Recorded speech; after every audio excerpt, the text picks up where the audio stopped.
Welcome back. A day after being sent to judicial custody for 14 days, Team Rhea has resorted to a predictable escape route to procure bail. In a swift turnaround from her confessions to the Narcotics Bureau team, where she admitted to paying for and procuring drugs for Sushant Singh Rajput, now Rhea has said that NCB had in fact forced her into admitting guilt and that she has retracted the statement yesterday itself. Now, Times Now has accessed Rhea's statement to the NCB in which she has confessed to using these drugs. Let's quickly go across to Priyank, who's joining us for more on the story. Priyank, this is very, very important because it was being said that since the consumption of drugs does not find a big place of mention in the remand note, there were all sorts of rumors yesterday that she has not confessed. But in fact, even though there's questions about the admissibility of this as evidence, the fact is that we have a copy of the note which specifically mentions Rhea's admission as far as consumption of drugs is concerned. Yes, certainly, Madhav. This was the statement which was given by Rhea Chakrabarti to the second team of Narcotic Control Bureau, which came from the National Capital. And this statement, which has been recorded by her under Section 67 of NDPS Act, which is a voluntary statement. In the last para of the state, 5-page copy, she has stated that yes, she was consuming drugs, weed, and other substances like marijuana. And later to that, she also states that she was very tired after recording her statement, and she would continue her statement in the next date. But the Narcotic Control Bureau, since they had the evidence with them, finally arrested her yesterday, and now she has been sent to the Byculla jail since the court has decided to send her to judicial custody. So this particular copy of the statement of Rhea Chakrabarti really needs the lies which the legal team has been spreading. Okay. That she was not consuming. Well, they are defense lawyers. They are entitled to put out statements. There's no two ways about that. But the question is this, that today's actions in the court, have they somewhere or the other raised questions? And is this the reason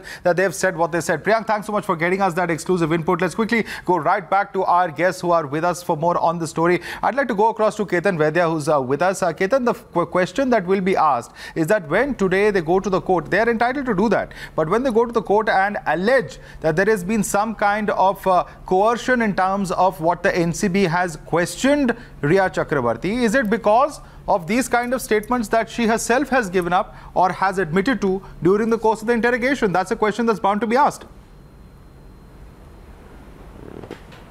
Well, I think Rhea is not the only culprit in this particular case who has retracted from the statements. So am I pointing out that the NCB has extracted all the confessions through coercion? No. But even if this is a thought out tactic, to ensure that you are not culpable in court and retract your statement in court, still there are chats to prove. So one needs to find out how solid the NCB case is in terms of chat and in terms of their investigation, because it will be imperative on NCB then to prove that she was actually culpable, and then the court would think, regardless of whatever she is saying, whether it was extracted out of coercion or not, she still continues to be culpable in the drug case. Okay. Is it that simple, Hitesh Jain? Is it that simple? Because when it comes to the legalities, we see defense teams using every trick in the book. In this particular case, we've seen the defense team absolutely active at every juncture, putting out statements right from the day she first went to NCB, from the time she was arrested, and now a day after she has been sent into judicial custody of 14 days. The plea that has been made by them very clearly is making, or at some level or the other, alleging that the NCB was trying to extract something for her through coercion. Madhav, retraction of confession is an age-old tactics. I mean, right from a college-going law student to experienced lawyers, one has adopted such kind of tactics. But if you look at the data, 9 out of 10 cases, the courts do not believe such retraction. Such defenses are not even statable. The facts in this case are that she has been continuously interrogated for 3 days. Now, in the 3 days, every day, I'm sure there will be some statements would have been recorded. She had an opportunity to speak to media. She has been speaking to media. She has been giving to the interview. Not a single day she has been complained that they have extracted the confession by use of coercion or something. So when you take such plea at a belated stage, these are neither statable and they appear very churlish, and it appears that they have been taken only for the sake of taking. I mean, she's entitled to defend her case. Her defense lawyers are entitled to take whatever defenses they want. But at the end of the day, one also has to look the kind of defenses you take, whether they are going to stand in the court or they are going to create further problems for you. Rahul so Ishwar, it is up to the wisdom of Rhea and her lawyers as to what kind of pleas they want to take. Right. Rahul Ishwar, is this just an attempt to build sympathy? Is that all this is?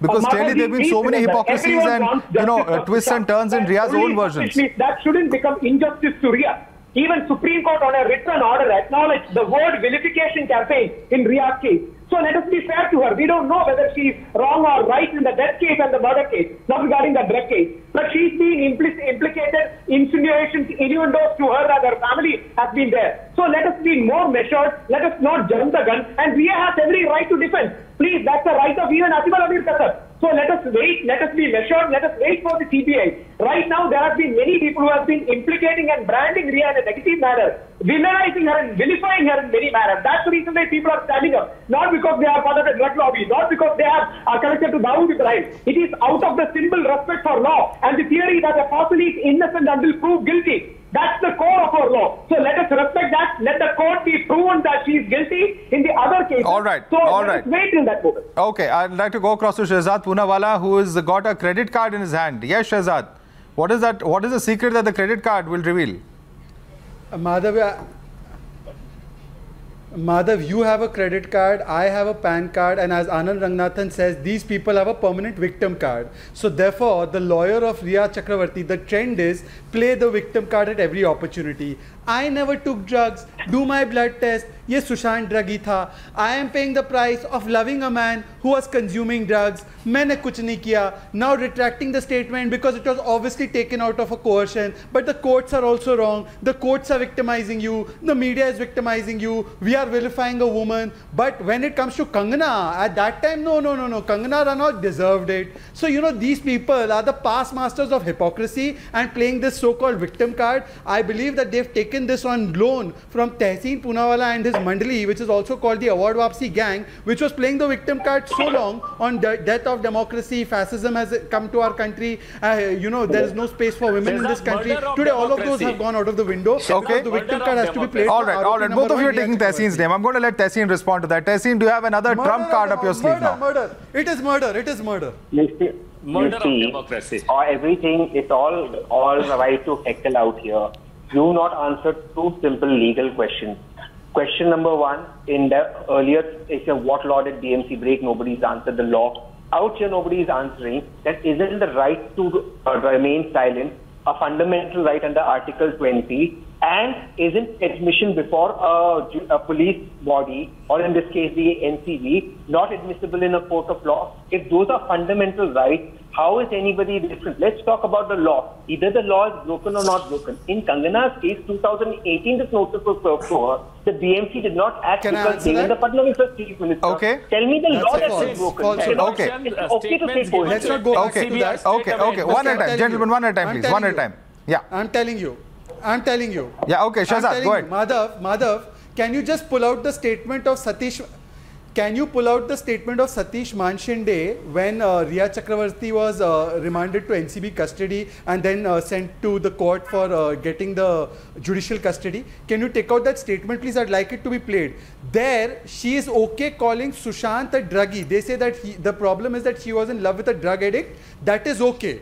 Okay, so you can character assassinate everybody. And as far as the law of BMC, which law it broke, that the High Court, is it wrong when it's saying that it was a malified action? Okay. Poonawalla, are you above the Bombay High Court? So okay, let's get the response from others Bombay as well High on that. Court Ashutosh, is this double standards? Because on one hand, you are vilifying a person who is not alive, who cannot defend himself. And when your own actions are questioned, then of course you play the victim card. That's the charge coming in over here. Ashutosh. See, Madhav, I think a few of your panelists have not read the remand copy which NCB has given before the court. The para 13 very clearly says that the drug was purchased for the consumption by Sushant Singh Rajput.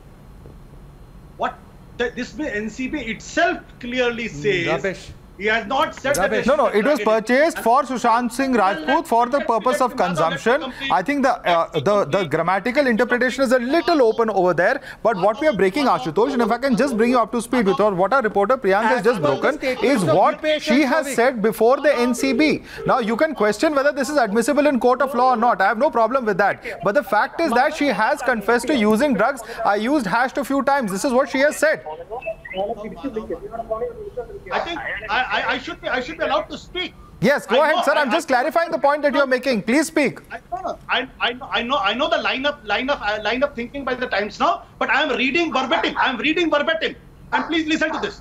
During the statement, the respondent Riya Chakravarti revealed about her involvement in the procurement of drugs and financial transactions, and also her instruction to Samuel Miranda, Dipesh Sawant, Savik Chakravarti in this regard. Therefore, it is clear from statement the respondent is an active member of the drug syndicate. Connected, it is also clear from the statement the present respondent used to procure drugs for Sushant Singh Rajput for consumption purposes. Yes. That means NCB believes that Sushant Singh Sir, I'm not denying that. I am not denying that. You forgot. Ashutosh ji, please listen. Please calm down. Please calm down. Please listen to what I'm saying.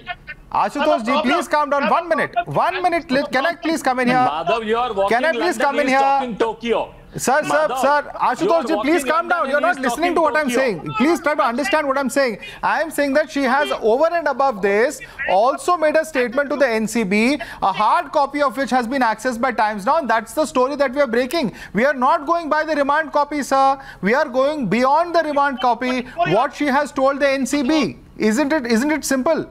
Isn't that a simple concept? You are breaking. I do not know what story you are breaking. I'm Madhav, just you do not get high by reading you don't know the story. That is the problem. You don't know the story, sir. That is the problem. You are not aware of what we are breaking here. We have just broken it 10 minutes ago on Times Now.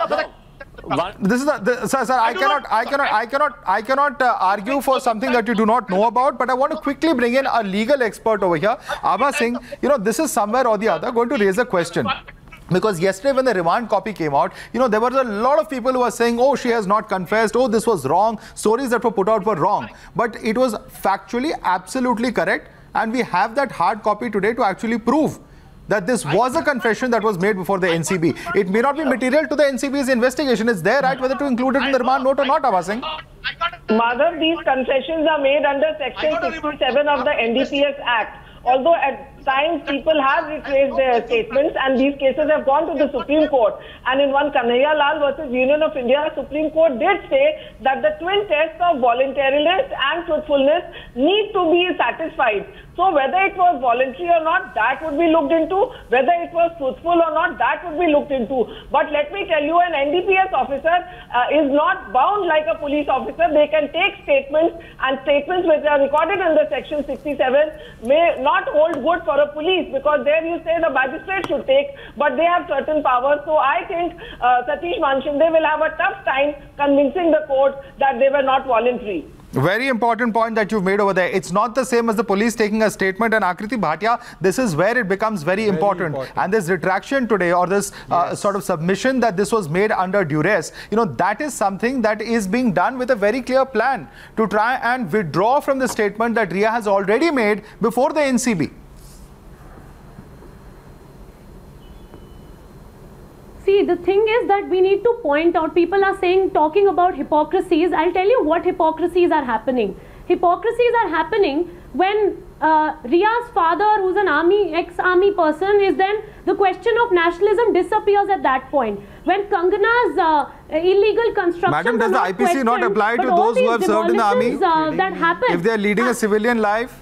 Yeah. Does the IPC not apply to them, madam? We are talking about real court, not that's kangaroo court. That's what I'm trying court. to say. Madam, when Mahesh Bhatt lobby, when Kangana is found with Mahesh Bhatt lobby, that's okay. When her own drug abuse case happens, then that's okay. So I don't know why Madam, we are talking about real court, not kangaroo court. That is happening, which is extremely selective. So we need to understand that this lady who you think Sushant came from Ambani's family? Who came to actually Madam, you think Sushant came from Ambani's family? He's son of Mukesh Ambani. Power structure. Where's the question? You think Sushant is a son of Mukesh Ambani? Sushant Singh's murder. His father is helpless. Where is that? He's a 74-year-old man. But he did charter to go on holidays. You should call for a CBI inquiry into basic IQ and basic arguments. Let's have a CBI inquiry into basic arguments and IQ. That of course, One by one, please. One by one. Akriti, you've made a point of this being an average middle class army man's family. I want Shehzad to respond to that and then go across to other panelists. Shehzad. Yeah, because that agenda is falling apart, and how? No, first of all, let me place 1 second. Firstly, let me place my appreciation for Ms. Abha Singh on record on both the legal fronts. She has expounded the legal position, whether the BMC story or whether the retraction of a statement made before an NCB officer. I don't think that after this any debate is left. However, since Akriti, who was demanding CBI for illegal constructions in the previous segment, is now probably bringing out something completely irrelevant to this discussion. Madam, the court gave judicial custody of Riya. Unless you think the court doesn't care a damn about her father, you please bring all these allegations before the NCB, Honorable Court of the NCB, which gave the judicial custody of Riya. And you please tell the court that, sir, her father was an army officer, why did you send her to court? Please make that argument before the court. Abha Singh will appear as a lawyer for you. Okay. I want to quickly bring in some of the other panelists also. And Rahul Ishwar, I want to ask you a simple question. One second. Let's not get into a fighting match. Ladies and gentlemen, let's not get into a fighting match, please. We can't have everyone speaking. Please, 1 second. Akriti, please. Akriti, please hold on.